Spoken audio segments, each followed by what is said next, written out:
હવે પ્રશ્ન એવો હશે કે એનો જવાબ હા અથવા ના માં હશે. જો હા હોય જવાબ તો તમારે તમારી જગ્યા પર ઊભા રહી જવાનું છે અને જો જવાબ ના હોય તો તમારે બેસી રહેવાનું છે. તો તૈયાર છો તમે? ચલો પહેલો પ્રશ્ન, કોની પાસે ઘરે બચત પેટી એટલે કે પિગ્ગી બેંક અથવા તો માટીની બહુલી છે? હા, ઘણી બધી છોકરીઓ પાસે ઘરે બચત પેટી છે. તમારી પોતાની જ છે ને? બેસી જાઓ. ચલો હવે બીજો પ્રશ્ન, કોણ રોજે રોજ એમાં રૂપિયા નાખે છે? રોજે રોજ. હા, એકાદ દિવસ ભૂલી જતો હોય બાકી લગભગ રોજ નાખી દે. હા, બહુ થોડી છોકરીઓ છે જે રોજે રોજ રૂપિયા નાખે છે. સરસ, અભિનંદન, બેસી જાઓ. હા, હવે ત્રીજો પ્રશ્ન, કોણ તેમાં ક્યારેક ક્યારેક રૂપિયા નાખે છે? જો રોજવાળા નથી બોલતા, ક્યારેક ક્યારેક નાખવા વાળા ઉભા થયા છે.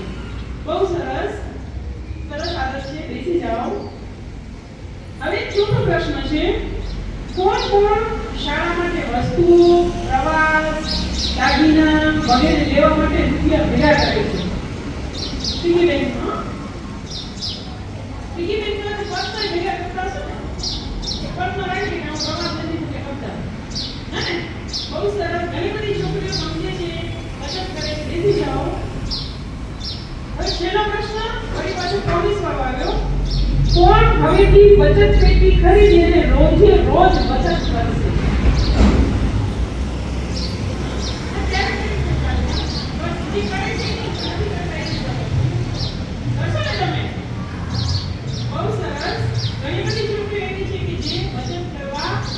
માંગે છે.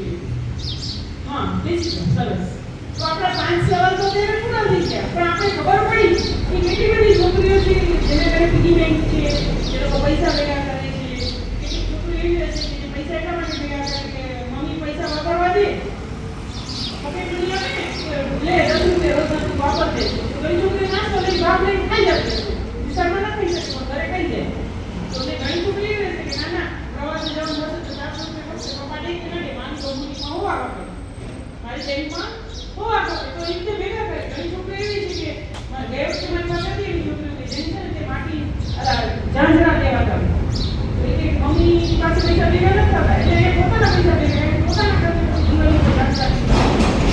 આવી રીતે પણ આપણે પૈસા ભેગા કરી શકીએ. કોઈ સ્કૂલમાં નવી વસ્તુ જોઈતી હોય, ઘણી છોકરીઓ કંપાસના શોખ હોય, કોઈ નવું કંપાસ લેવું છે તો પૈસા ભેગા કરે, પૈસા ભેગા થઈ જાય રોજ 10 રૂપિયા ભેગા કરે, ભાગ ન થાય ને પૈસા ભેગા કરે અને પોતાની ગમતી વસ્તુ છે એ લઈ શકે. તો બચતનો આ જે ગુણ છે એ તમારા બધામાં સરસ રીતે આવી રીતે વિકસી શકે. Thank you.